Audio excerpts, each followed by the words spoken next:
And now I'm delighted to introduce Chloe Metz, our speaker this evening. And Chloe is going to speak about the Levantines, about their identity in a thoroughly mongrel race in a faraway gaslit world. Now, a little bit of background on Chloe. She is a recent graduate of Amherst College in Massachusetts, graduating in the top 1% of her class and summa cum laude with distinction in history and French. Her research on 19th century Francophone Levantines took her to the diplomatic archives of the French Ministry of Foreign Affairs in La Courneuve and Nantes. Her discoveries there, as well as discoveries made about Levantine Amherst alumnus Henry van Lennep in the Amherst College Archives and Special Collections, culminated in her honours thesis winning the European Studies Prize. And her talk this evening will be drawing on her thesis. In about 3 weeks' time, she is due to start as a law student at the University of Virginia School of Law, where she is interested in pursuing a dual degree in law and a master's in history. So I will end there. I'd like to welcome Chloe and invite her to talk about a thoroughly mongrel race in a faraway gaslit world, Levantine liminality and legacy in 19th century Ottoman port cities. Thank you. Hi, I'm just going to share my screen. All right. Thank you, Quentin and Craig and everyone at the Levantine Heritage Foundation for making this talk happen. The title of my talk is named after my thesis, A Thoroughly Mongrel Race in a Faraway Gaslit World, Levantine Liminality and Legacy in 19th Century Ottoman Port Cities. This talk will kind of be a summary of my dissertation at Amherst and a culmination of about 2 years of research. I'll begin pretty honestly and say I'd never heard of the Levantines until about 2.5 years ago, when my professor, who later became my thesis advisor, Professor Monica Ringer, who's on this call, told me about this fascinating group of European expatriates living in the Ottoman port cities who spoke French. And being a history and French double major, I decided to look into them. What I discovered is that this group, the Levantines, are a complete enigma. Levantine culture is not a self-contained homogeneous culture. The Levantines were shapeshifters. They were a unique group of individuals descending from European expatriates and merchants who had staked out trading posts in the Ottoman Empire as early as the 1400s. They settled in Ottoman port cities such as Istanbul, Beirut, Alexandria, but predominantly in a neighborhood known as Pera in what was then Constantinople, an important node on the trade route connecting Europe and the Middle East. Through generations of migration and intermarriage, the Levantines accumulated tremendous ethnic, linguistic, and religious diversity, being French, Dutch, Italian, Greek, Armenian, Jewish, among other identities. French was their lingua franca, as it was the language of the commercial world, just as English is today. But most Levantines were polyglots, with quadrilingualism as the rule, speaking Greek, Italian, Ottoman, Turkish, and French. Being Levantine seemed to be an economic identity above all else, as they were a commercial class heavily involved in trade. Throughout my research, I encountered tremendous difficulty even defining this group of people. The word Levantine stems from describing people living in the Levant region, Syria, Lebanon, Turkey. However, it's much more complicated than that, as I will get into. In fact, using the all-encompassing term Levantine should be taken with extreme caution because it suggests a singularity and unity to the label, when being Levantine suggests precisely the opposite, of fluidity, heterogeneity, and diversity. So I started my research by reading European travel literature and seeing how European tourists visiting the Ottoman Empire gawked at this enigmatic community. One woman, Amelia Hornby, wrote in and around Istanbul in 1858, and she wrote this: "The Levantines are a thoroughly mongrel race, despising the two dominant races and yet possessing all their faults without anything that is good in either. A would-be Perriot fine lady figures as a badly overdressed Frenchwoman in an evening, and lounges on a divan in true Eastern indolence of a morning, only in a faded dressing gown and shoes down at the heel, instead of the elegant robe and fair naked foot and embroidered slipper of the real Turkish lady. A Levantine is detestably pretentious. The Levantines like to be considered English or French, according as their pretensions to either origin are nearest. They all speak through their noses with a terrible twang. They dress their hair a perfect caricature of some way in which it was worn in Paris and London a year ago. Poor, faded things they generally are. There is certainly much to be done in this part of the world." So, to the European eye, the Levantines were seen as pale imitators, as faded Europeans, an embarrassment to Europe for being European posers. They were a perfect caricature of what it meant to be European, but they weren't Turkish either. They were poor, faded things. In fact, the word Levantine was invented by Europeans as a derogatory insult and as a way of marking this community as different from quote unquote real Europeans. The Levantines were also notoriously known as pests. One French newspaper writes, "Alongside this Arab world, which understands our morals so little, there is another population, the Levantine populations, made up of Jews of all races and Orientalist Europeans, the real scum of the Mediterranean. Population that brews all the business, is mixed up in all the intrigues, does all the trades, exploits the East, in a word, until blood." The Levantines were seen as an inferior community. They dominated commerce and trade and were despised precisely for their economic successes. They were called the real scum of the Mediterranean. You can see also in this anecdote, Europe's claim to owning morality. This Arab world understands our morals so little, as if the Arab and Levantine worlds were moral inferiors.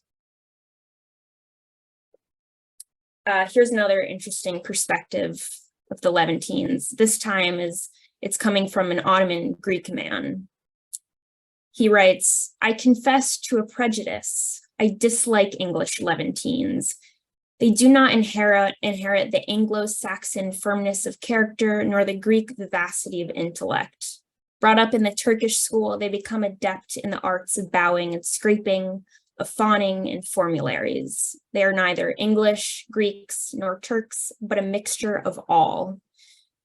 They, the Levantines, can change the hue of their nationality with chameleon-like facility to suit emergencies, a faculty that enables them to stand the fire of commercial battles and defeats with a salamander-like indifference."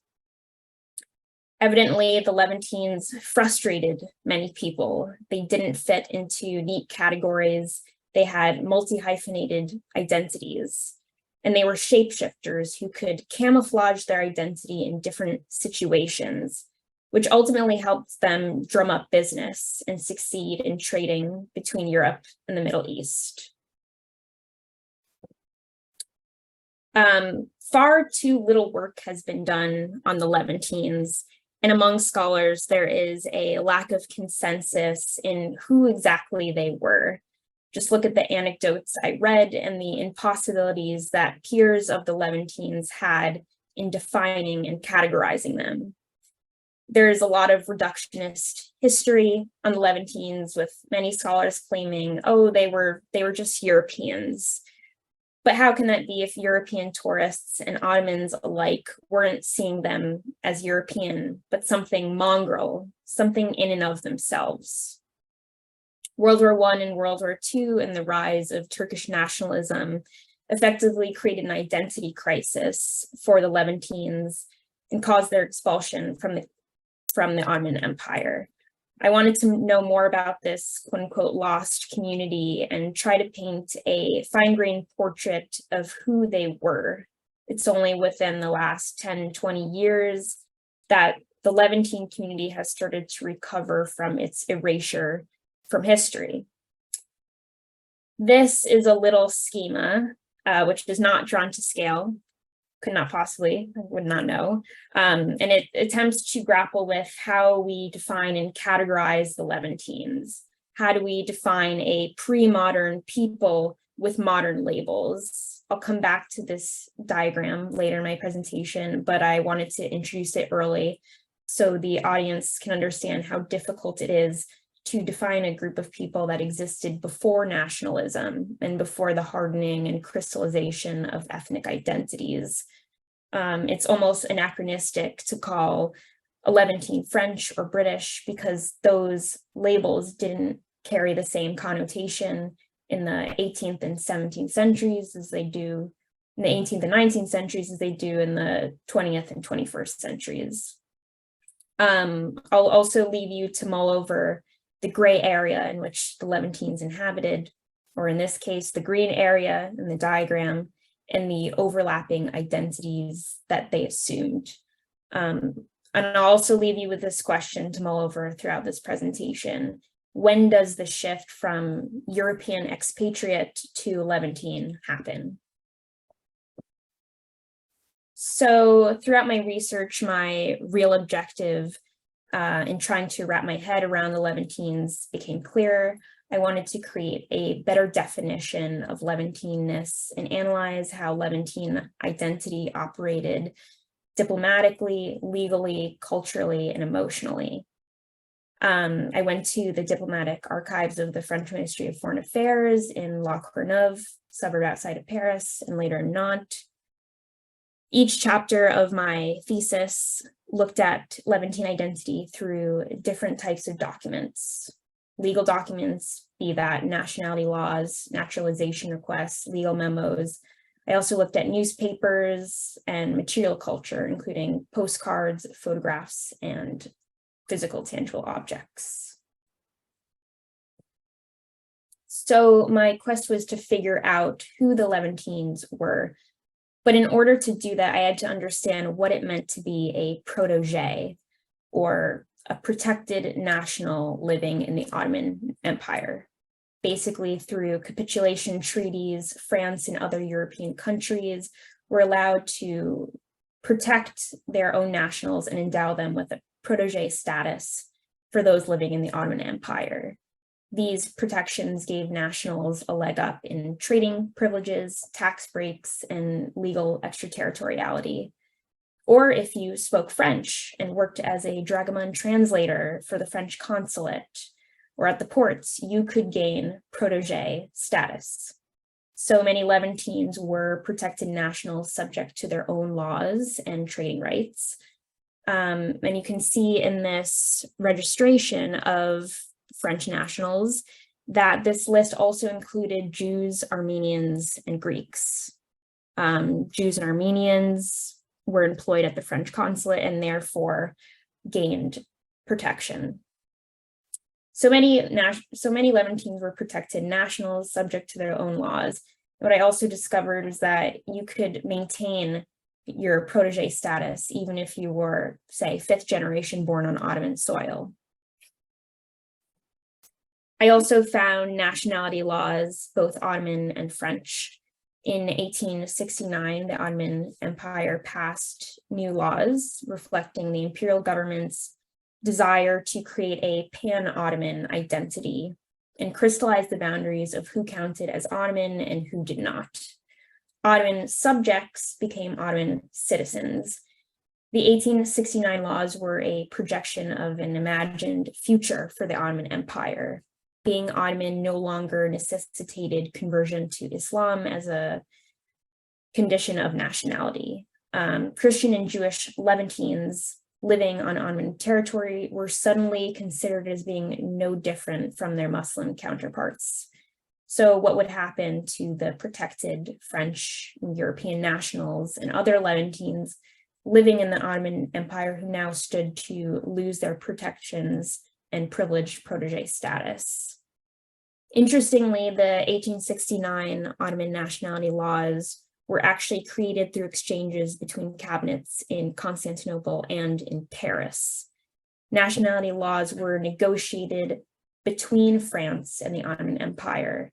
So Ottomanism as this idea and projection of an imagined future undeniably ferns up through its opposition to Frenchness above all other nationalities. So the impending change of becoming fully Ottoman, becoming a full Ottoman citizen, prompted several Levantines to seek new French naturalization and change their nationality to maintain their protected status. French nationality laws were then updated in response to the new Ottoman nationality laws, and it became harder for Levantines to exist as a liminal community.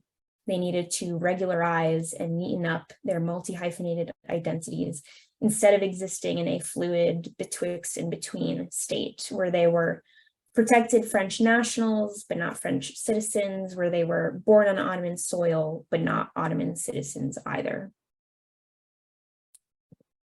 What I discovered in the archives were numerous letters that the Levantines wrote to their local consulates. Many Levantines wrote asking for identity or nationality changes. These were people born on Ottoman soil asking to be protected French nationals, and French nationals asking to be Ottoman citizens. So it worked both ways. So what happens to the Levantine identity when nationalism starts to force people to be of one essence, of one nationality? These letters were super fun to read, analyzing their reasoning, where they saw themselves in the world, where they thought they belonged, and the kind of lip service they paid to French and Ottoman bureaucracies. In one letter, a man claims he was born in Pisa, is a Tuscan subject, a French protected national, a dragoman translator in Salonika, Greece, which is then still part of the Ottoman Empire. And his sons were born on Ottoman soil and were also considered French nationals, just simply by dint of their father working in the French consulate in Salonika. So how do we categorize this man today and his family? How would he categorize himself? These are the dilemmas of a post-national world. For the Levantines, nationality meant something completely different than it means to us moderns today. Nationality was more of an economic advantage. It was interchangeable. It was a commodity to be acquired and lost. We moderns see nationality as different. We see it as ties to soil, as birthplace, as a feeling, as an essence, and that is precisely because of nationalism. So here's some food for thought. This was written in a French newspaper. As these men need some nationality, at least for etiquette, they take, thanks to the ease of consulate, all the nationalities successively. Today, Tunisians, next year they will be English or French, but still Levantines. So the Levantines could change their nationalities at a whim just by reaching for some distant ancestor who had one nationality, or by working at a consulate and gaining protection there. They were shapeshifters. People couldn't put a finger on who they were, which made them all the more dislikable. I also looked at Levantine newspapers and what they were writing about, what they were importing and exporting as well. As far as their newspapers, I was interested in what they were advertising. How did they dictate consumption patterns? What did they write about? Where were their political loyalties? What kind of envisioned self did they have? What kinds of products and ideas were they importing and exporting? One of my interventions in Levantine scholarship is to see the Levantines as agents of translation or translators, both literally and figuratively. Translation is about converting from one idea to another. It's an imperfect process of mediation and negotiation that allows leeway for the translator to exercise some degree of artistic license. And the Levantines were precisely translators, both in the literal and figurative senses. They were dragomans in consulates and at the trading ports, but they were also translating ideas between Europe and the Middle East, mediating consumption patterns, cultural attitudes, and knowledge between Europe and the Ottoman Empire. They expressed positive views of Ottoman reform and tried to shift attitudes toward Islam in their newspapers in order to shift European diplomacy, alter negative perceptions of the Ottomans, and correct false assumptions that many Europeans held. They brought opera and alcohol, among other cultural phenomena, to the Ottoman Empire. In one newspaper, Le Moniteur Oriental, the Oriental Advisor, I saw ads for skin whitening products. Who is the envisioned consumer for such a product? What kinds of attitudes would that sort of product perpetuate? Products are not just physical things, but they carry certain ideas and aesthetics, which is why I wanted to look at what kinds of products were the Levantines introducing. This is a commercial log to the Ottoman Empire from Europe in the middle. The Levantines were, like I said, responsible for overseeing trade and translating at the ports. They held tremendous agency over consumers and consumption patterns in the Ottoman port cities. My favorite part of my research was looking at Levantine appropriation of history, particularly their role at the ruins of Ephesus. The two pictures at the top are postcards that Levantines took and produced, and I'll get to the other pictures in a few minutes. Throughout the 19th century, there was an international scramble for antiquities, infamously kicked off by Lord Elgin's theft of the Parthenon marbles. Now more than ever, people were taking an interest in ancient ruins and antiquities. The Ottoman Empire had their own sought-after ruins, in particular the ruins of Ephesus, which are a site of ancient Greek, Byzantine, and Catholic heritages. They're in modern-day Turkey today. The Levantines started as tour guides for European tourists making pilgrimages to the ruins of Ephesus. The photo in the bottom right is actually from the Levantine Heritage Foundation. It's from 1898 of one of these pilgrimages. In the 1850s, John Turtlewood built a railroad between Smyrna and Aden with a stop at Ephesus, which allowed Levantines and European tourists alike easy access to the ruins. And now everyone was flocking to Ephesus. You can see one of these advertisements for the railroad right in the middle. So Levantine interest in the ruins grew as a result, and they caught the antiquity bug, as I like to call it. The Levantines not only commercialized the experience by creating a postcard industry around Ephesus and a tourism industry, but also they ritualized tourism by making pilgrimages to Ephesus an important part of Levantine heritage and culture. And supposedly the Virgin Mary's house is there. So this diverse crew of Catholics, Protestants, Eastern Orthodox Christians, and Jews with origins all over Europe, England, Greece, France, Armenia, Italy, Netherlands came together to go on pilgrimages to the ruins of Ephesus, a site of ancient Greek heritage.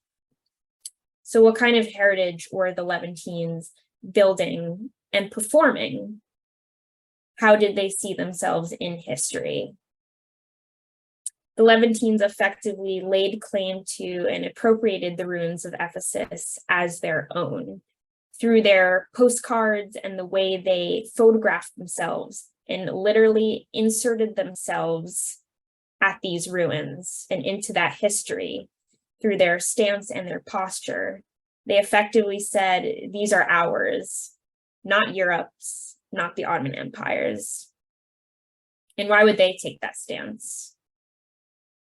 In my research, I discovered that my college, Amherst College in Massachusetts, actually owned pieces from the ruins of Ephesus, including this foot in the bottom left-hand corner.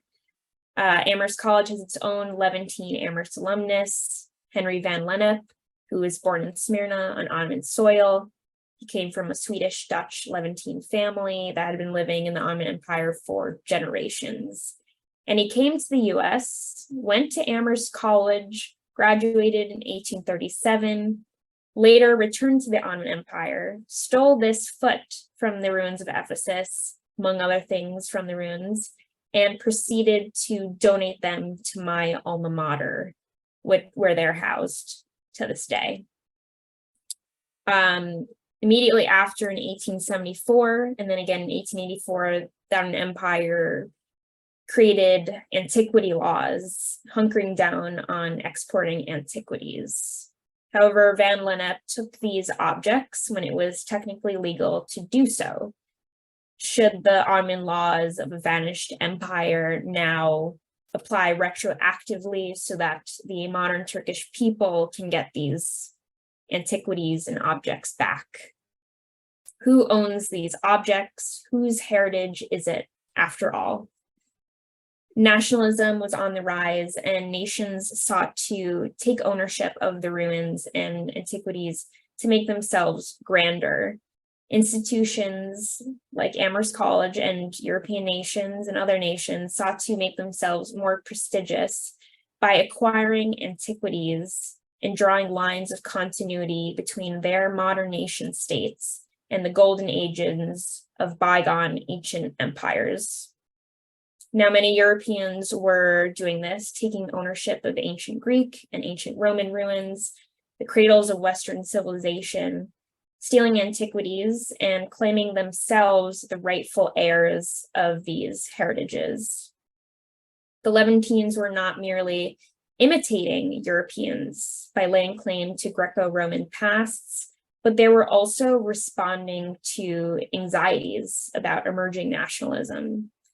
The Levantines felt pressure to figure out who they were, what they owned, and where they belonged.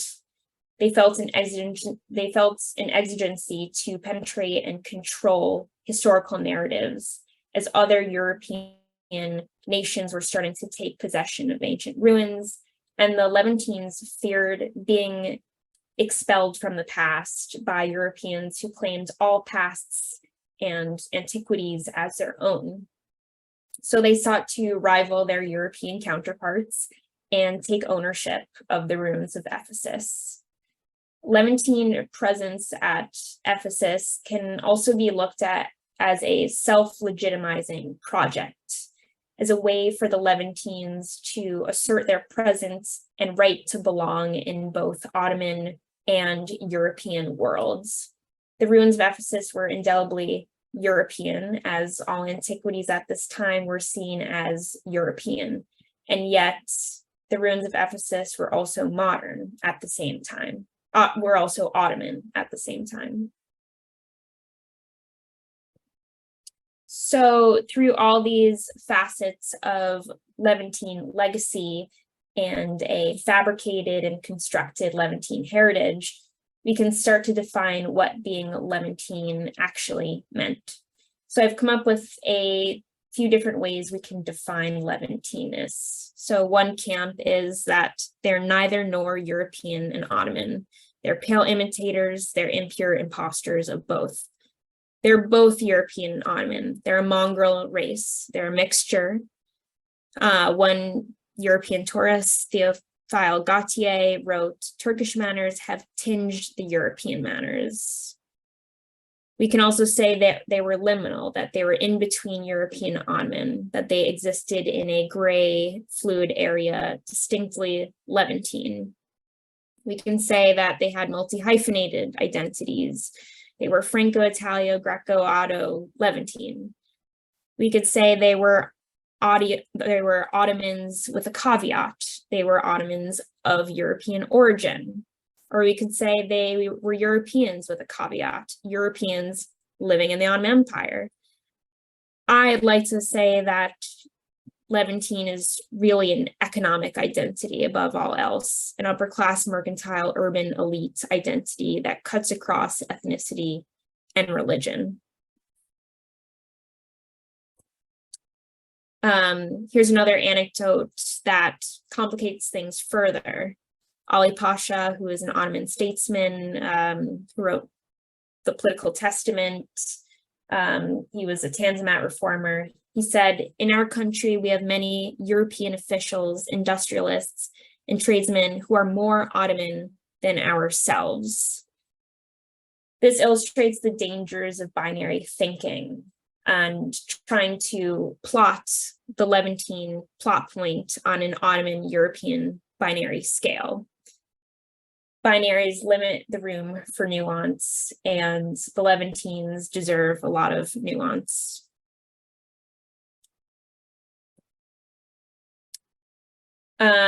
Here's another interesting anecdote. This is written in a Levantine newspaper, L'Istanbul. "Should we not be surprised by the answer we usually receive from a Levantine on his nationality? I am Catholic, Greek, Armenian, Jewish, English, Protestant." Today, if we heard this, we would be extremely confused. This wasn't an issue for the Levantines, who didn't feel the pressure to be of one essence or to be constricted in one identity. So you're probably questioning, so what binds all the Levantines together then? What is the criteria of belonging? What is the binding thread that makes all Levantines Levantine? And again, there's a lack of consensus. One historian, Oliver Jens Schmidt, argued that Levantines are an ethno-confessional group, with Catholicism being the unifying factor. I completely disagree with this for a number of reasons that I've illustrated earlier in this presentation. Instead, I argue that speaking French was a criteria of belonging because French was the lingua franca of the commercial world. I also think personal or familial involvement in the Levant trade was a criteria of belonging, and a sense of being both an insider and outsider. And probably the most controversial question we can ask of the Levantines and the era that they lived in was this a golden age or an age of quasi-colonialism? Now, there's two camps to this. One historian claims many Istanbulites today look back on 19th century Para with cosmopolitanist nostalgia, viewing it as both a memory and a potential. This was a golden age of diversity and religious and ethnic tolerance that Turkey and other former Ottoman countries now nostalgically yearn to return to. On the other hand, is a completely opposing viewpoint. Historians Edem Eldem and Will Hamley suggest that Levantine cosmopolitanism was superficial, that it was a smokescreen masking a quasi-colonial situation. And so I wanted to reconcile these two extreming perspectives. The Levantine Heritage Foundation likely adheres to the first viewpoint, as we put Levantines on a pedestal as cosmopolitanist, as this shimmering golden age that now is irrevocably broken. And how do we reconcile how the Levantines were generally disliked at the time, as we can see from European travel literature, And in modern memory now, they're looked at fondly with nostalgia. One European tourist wrote, "The Levantines almost invariably have families here so large as to be better suited to rabbits and mice." The Levantines were seen as this invasive species multiplying and getting out of hand in the Ottoman port cities. I'd like to concede that the Levantines held tremendous power in the ways they dominated trade and the Ottoman economy. However, I'm arguing against the colonial viewpoint. The Levantines were not allowed to serve in Ottoman bureaucracy. They had no say in the government. They had severely limited access to the Sultan. The Sultan routinely censored their newspapers and writings, and they were forbidden to fly the French flag at their homes. I'd like to argue instead the opposite, that in many ways, Levantines prevented colonization for a long time because they helped modernize and transform Ottoman port cities and made the geopolitical region more palatable for European diplomacy and giving Europe little reason to intervene. So the Levantines reached their peak in terms of influence and population by the end of the 20th century.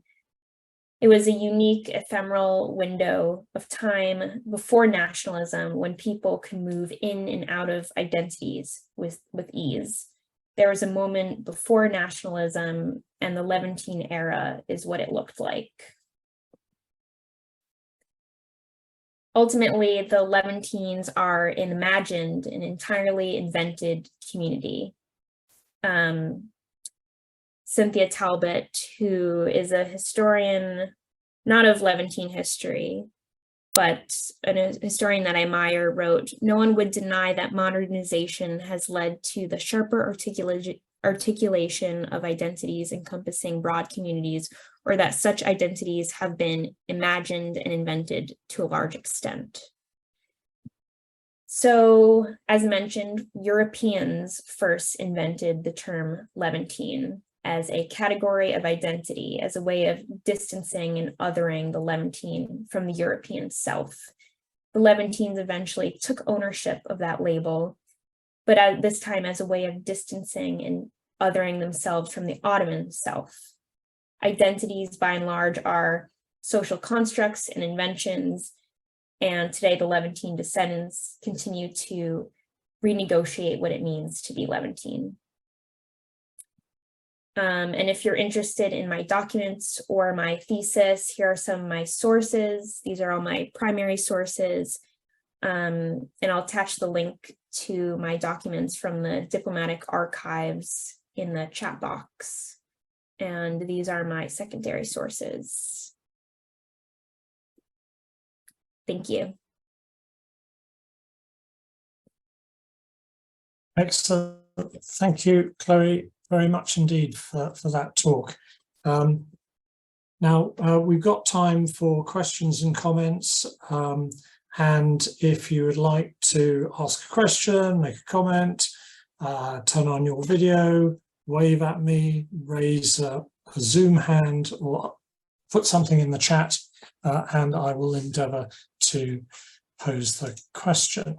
So just sort of looking around, see if anyone has got anything they want to lead with. But if not, maybe I can. I'll come to, well, Philip Mansell. Why don't you start, please, Philip? You're just on mute at the moment. Hi.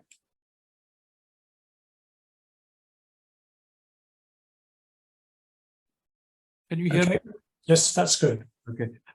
Thank you very much. That's extremely interesting and thought-provoking. I think about, I mean, we must be specific. The thing about being quasi-colonial is, in fact, the army was always in the hands of the Ottoman Empire. So it wasn't a colonial situation, except maybe 1918 to 1922 during the occupation of Istanbul. And the proof that the Ottomans retained power is that they expelled Italians from the Ottoman Empire in 1911 when there was an Italian-Ottoman war. So they did have ultimate control over Levantine communities. And by them being generally disliked, if we look at biographies, the biography of Ataturk, for example, his correspondence with the Levantine lady of Istanbul, Madame Corinne, has been preserved. And there you do see interaction. I don't think dislike is applicable in this case. And maybe if we compared it with other individual reactions in other cities, we might see similar relationships between Ottomans and people who were called Levantine. Anyway, I very much hope you're going to publish soon. Thank you. I'm definitely going to look into Madame Corinne and her writing. Yeah, I'll submit my thesis to the Levantine Heritage Foundation. If they want to publish it, it could be up there. I think the similar relationship between Hortense Woods and Turkish ladies in Izmir. I think there are some Turkish historians working on this at the moment. Hortense Woods was daughter of an English admiral in Ottoman service. And she's becoming a cult figure in the history of Izmir, I think, through feminism. And there's a new book on Yildiz Palace, and there you see a lot of interactions between communities, sort of between members of different communities, all of whom are working in the palace. I'm writing all of this down. Thank you. Could I ask something? How were perceptions reciprocated?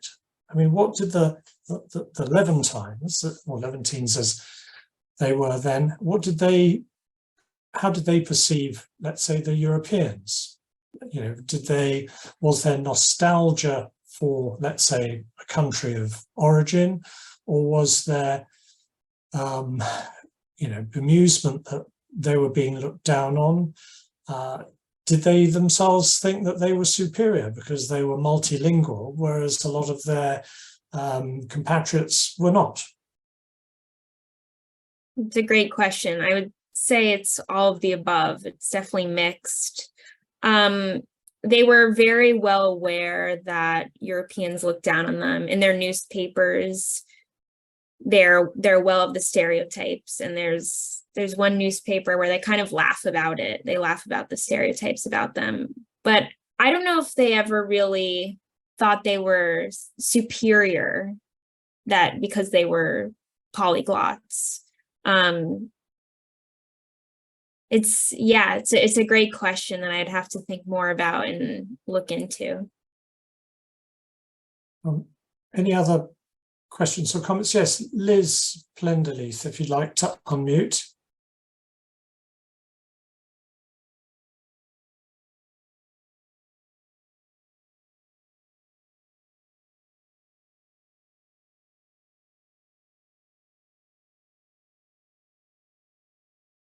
And then, well, Christine, if you're ready, Christine, we'll go to you first, and then we'll come to Liz. So you said that you found antiquities at Amherst College that were stolen from an alumni and brought back to the college, and I'm wondering what you think should be done in this particular case. I mean, I'm sure Amherst has done an amazing job at preserving them, but they aren't known to be viewed by anybody. So in that way, they've been kind of kept sheltered. So the thing is, saying that Van Lennep stole them might be inaccurate, because he took them when it wasn't illegal to do so. It was a free-for-all, and he donated them to Amherst before the Ottoman Empire even made it illegal to do so. actually right now, the foot that he donated and a bust of a figure is on display at their art museum. I don't know for how long it might, and then it might go back into the archives, but it's temporarily on display and being well preserved. But it's maybe it could travel the world. it could travel the world. Maybe it should. Liz. Sorry about that. Thought I was on my iPad and trying to do it with my finger. My apologies. Getting back to the perception that the Levantines had of themselves, I'd like to quote one example, which is it's public information. This, so I'm not letting any cats out of the bag.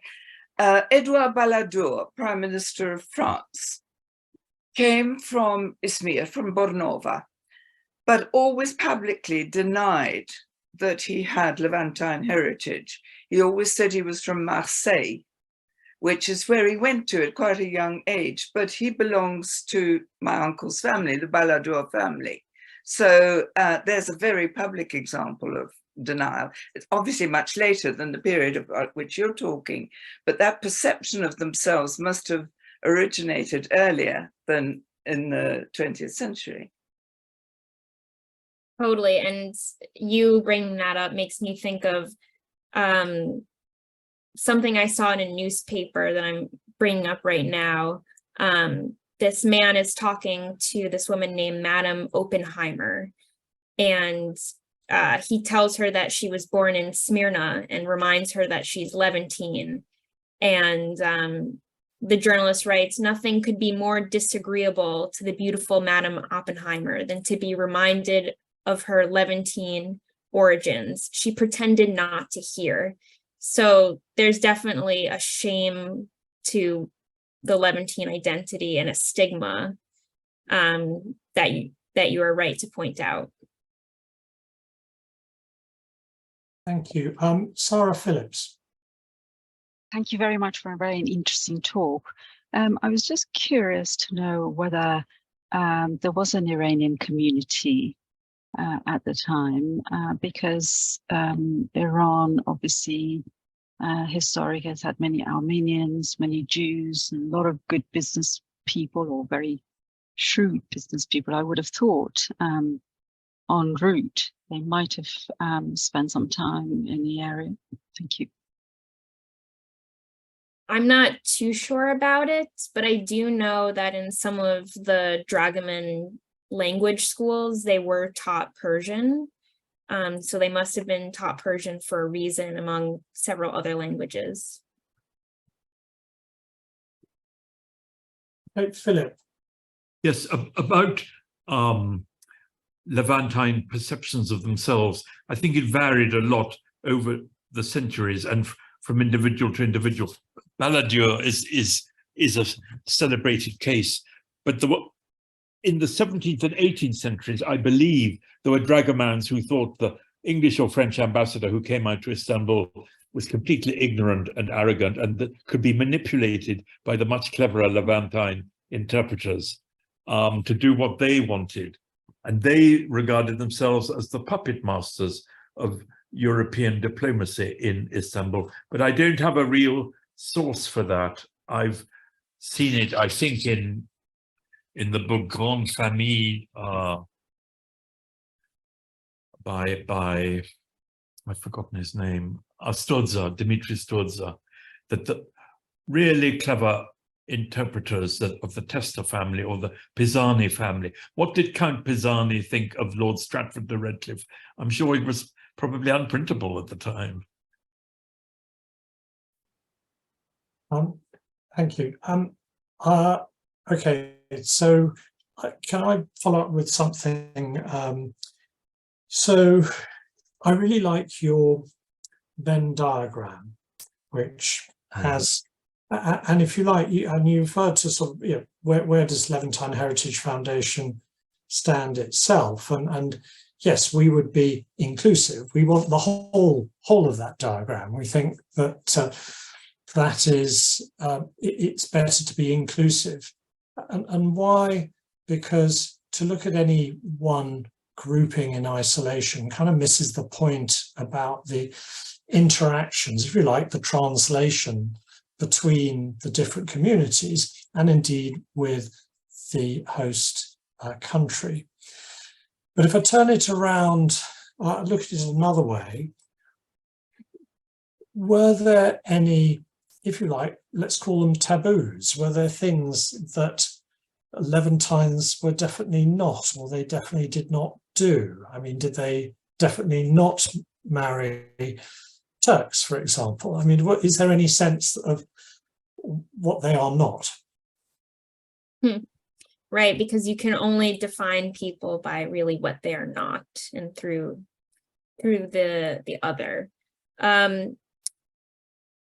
Few married into Muslim families. I did see Muslim relatives later over time, like in the 20th century, but I don't think that was happening in the 19th century as much.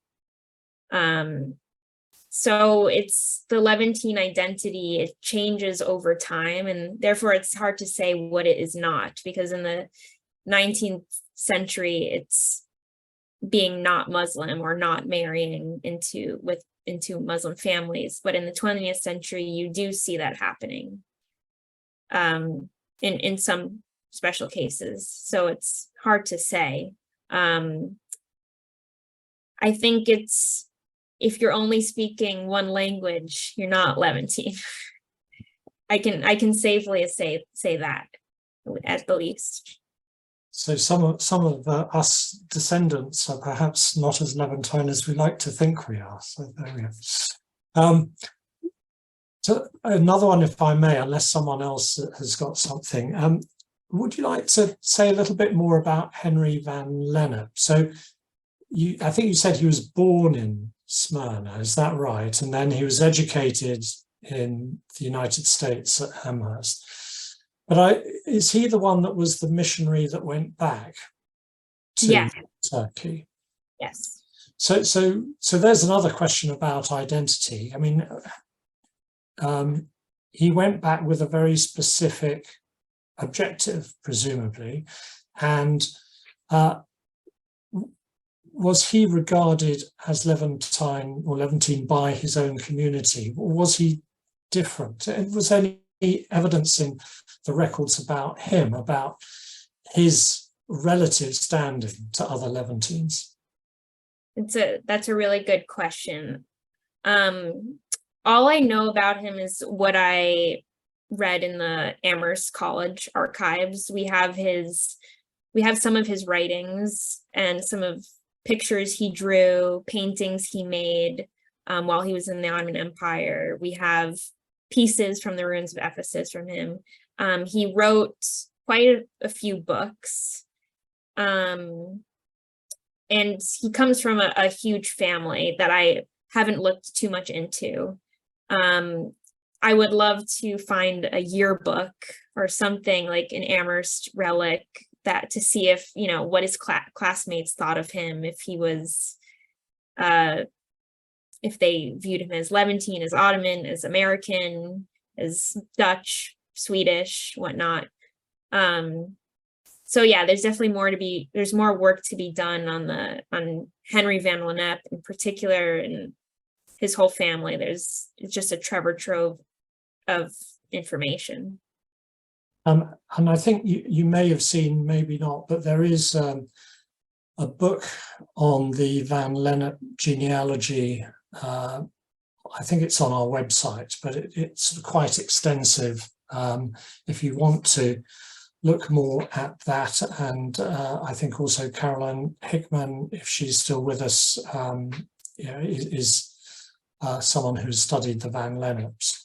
Elise Martel.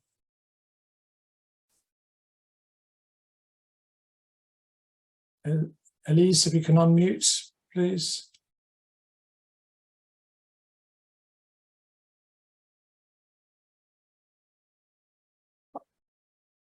Unmute. There we go. Sorry about that. I was losing connectivity. First, Thank you so much. This was the most interesting presentation. I really enjoyed it. And thank you also for sharing your sources and your documents. I have a comment or an anecdote and also a question. The anecdote regards the liminality as well as the language. And I just wanted to share that, my father was born in Istanbul. Family had been there for a long, hundreds of years, whatever. When he came to the United States, he came in creatively, shall we say. And when he would, before he was a citizen, when he would be picked up from immigration, when he was in the northern part of the United States, he would tell immigration officials that he was French Canadian. And if he were picked up in the southern part of the United States, he would tell them that he was Mexican, because he spoke Spanish and French and Turkish and Greek, all the things. And B, he was kind of ethnically ambiguous, right? They just see brownish and insert ethnicity, nationality, whatnot here. So that's a much more recent kind of example of that, which always gives me a chuckle. And then a question I have, I'm wondering if you came across in any of your research, any indicators or documents which would speak to a practice of kabin or kebin, of Greek women coming over into the port cities in order to marry Levantine Christian men. And I was just wondering if you happened to come across anything like that. I'm not familiar with that word kabin, but for sure. And I may be saying it wrong. Yeah, for sure. Greek and Armenian women married into these big Levantine families. And in my Venn diagram, I kind of show like Greek and Armenian as one of the bigger threads of Levantine families.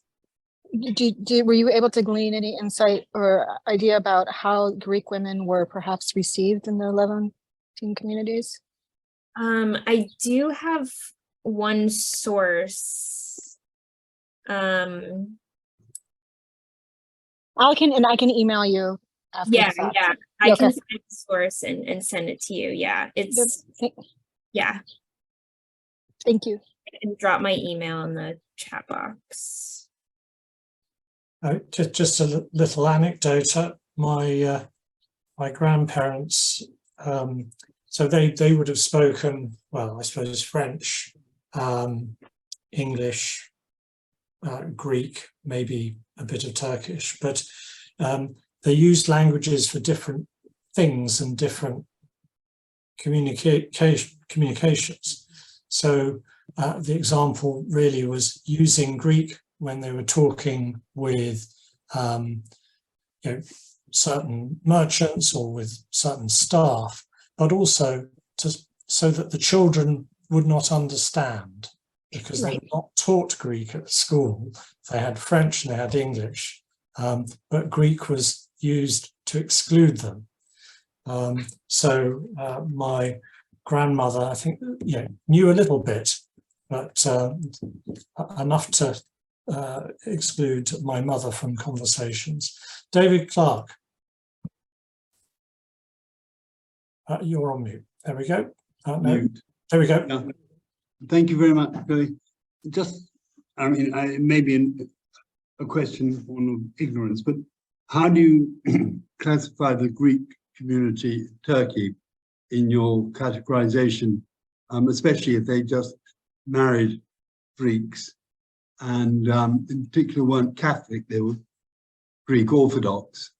How do they interface with the Levantine community, or were they part of the Levantine community? I would say they are a community in and of themselves, but there are Greek Levantines. It's all about what circles you socialize with, I think.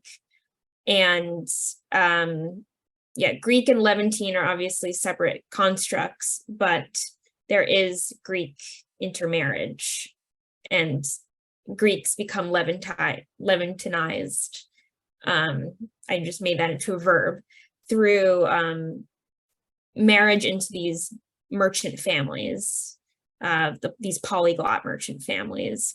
Again, it's always a question of when do you make the shift from one identity into Levantine identity. There's never one hard rule of assimilating into another group or community, but Greek can become Levantine, and Greek can exist as just Greek as well.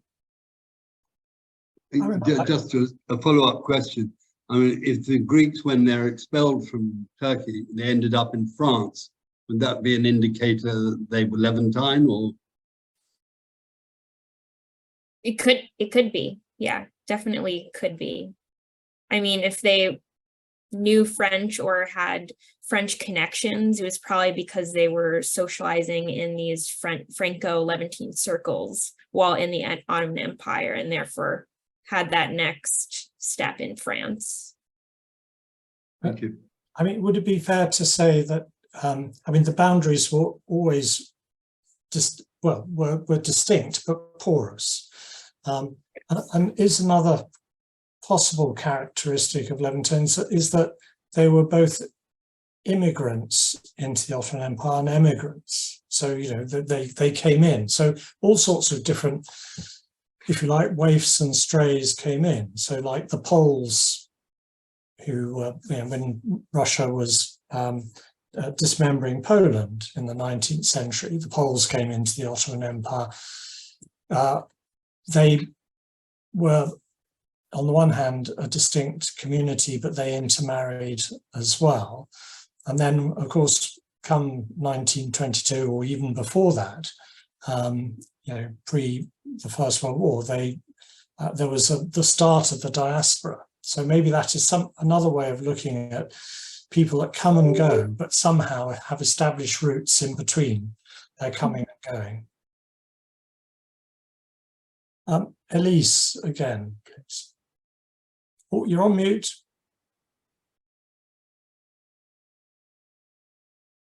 Hello, hi. A question building on the idea of, you know, changing, you know, nationalities and whatnot. Well, two things. One, I'm reminded of the work of the sociologist Anne Swidler, who sees culture very much like a toolkit, right? That you pull depending, you know, strategies for action. That was one thought. And a question is, did you come across any evidence of people like switching, not so much the, you know, like say French to Levantine or whatnot, but going from, say, Italian to French on paper? And I asked this in part, I think it was Philip who mentioned, you know, in 1911, with Italians being, you know, going back to Italy during the Ottoman-Italian War, you know, if the Italians that remained or did they like somehow try to erase Italian citizenship and then become French, or Italian nationality and become French?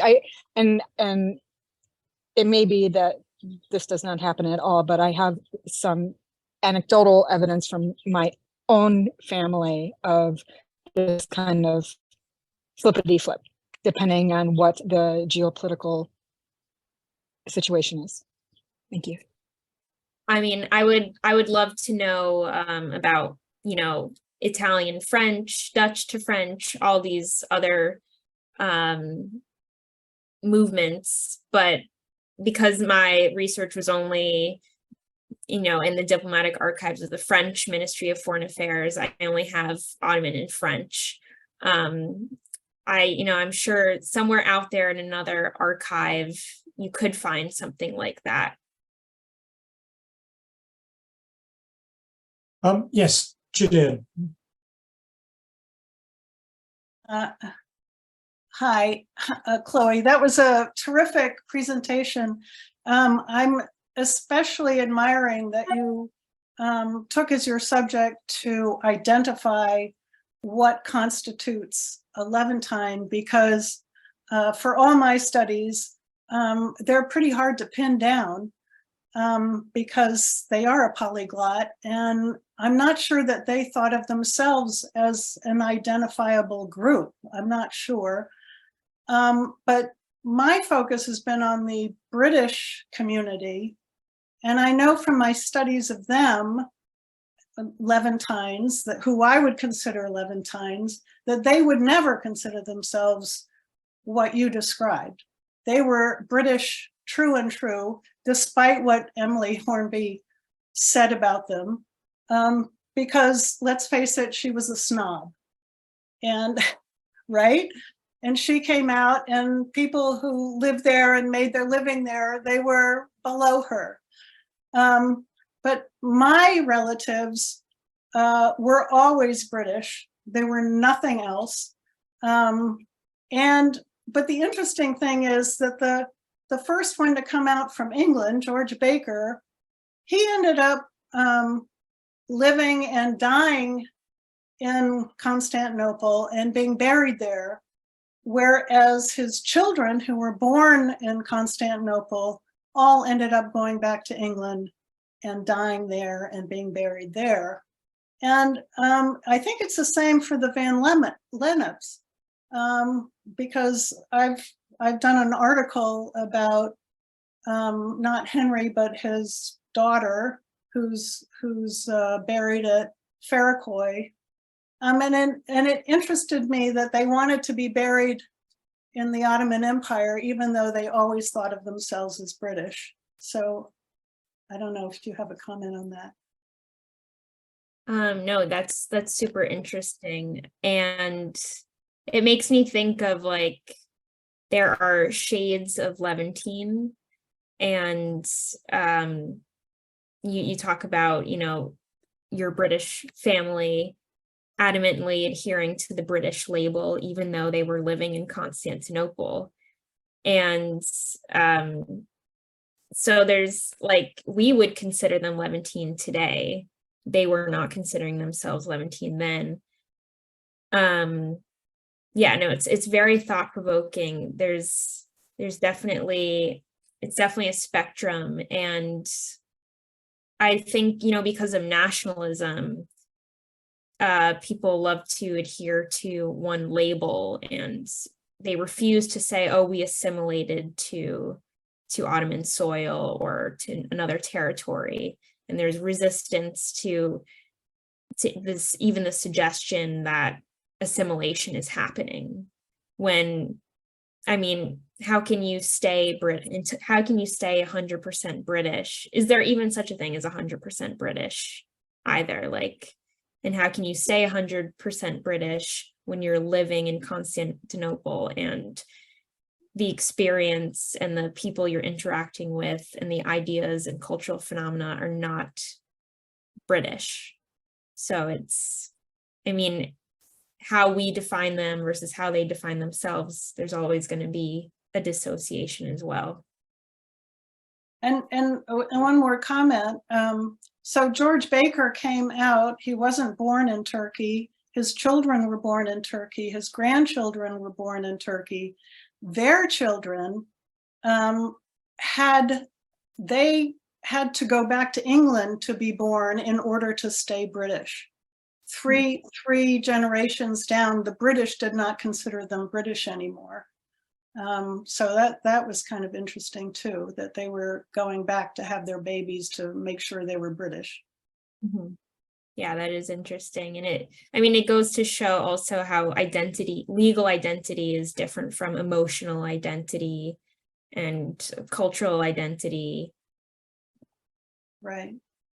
Yeah, maybe another factor is, you know, and maybe this is another area for research, is if you had connections to an imperial power, i.e. you were in the first league of nations, you wanted to retain that identity. You know, I'm still part of one of the winning teams. I don't know. I mean, that probably needs a bit of investigation. It's a supposition. You know, for minority groups, maybe they thought differently. Chris Denisa. Okay, can you hear me? Yes, we can. Okay, excellent presentation. I just wanted to ask Chloe, when you were doing your research at the very beginning stages and you had to contact the French archives, how was that process? If you could explain to us, were they receptive to your ideas? Did you have to sort of sell them on this? or was it something that, you know, that was sort of, that they could see had value to it? Yeah, the French archives, they're difficult. They definitely have a lot of rules, and you have to come with a set purpose, and you have to figure out all the documents out on your own. And they have their own labeling system, and you can only look at a certain amount of documents per day, different boxes. They're really touchy about time frames too, how long you get to see documents. But I emailed them in French, and through like a 20 email exchange, I was able to register with them. And ultimately, when I got there, they were helpful. They have a computer system that's a bit tricky to understand. They have other people explain it to me. They have a few researchers there. But there's also a lot of diplomats who like to use these archives, and they're given priority usually over researchers. But if you're interested, definitely email them, and maybe in French, because they'll be more receptive to the French than the English. No, thank you very much. I don't research in French, but the reason I was asking was simply because perhaps it's peripheral to this, but when I interviewed Turkish diplomats and academics about 12 or 13 years ago, and they were pointing to the increased Turkish diplomatic presence in Africa over the French, I was wondering if this was perhaps the sort of thing the French are becoming more receptive to outside requests for such scholarship than they previously would have been because of, you know, modern geopolitics. And I wondered if that had anything to do with it at all. Yeah, it probably could. And like at Amherst, I lived on the French floor, and we had a lot of language assistants from France, and they had heard about the Levantines, and it seemed like they're more and more learning about it in schools. So I think there's greater awareness and openness to that history. Thank you. Okay. Any last question or comments? If not, I mean, just a final thought. I mean, certainly that point about other national records is interesting, and you know, it seems to me there's more research to be done by digging through the archives and see how different, let's say, you know, national groups or self-identifying groups perceive themselves.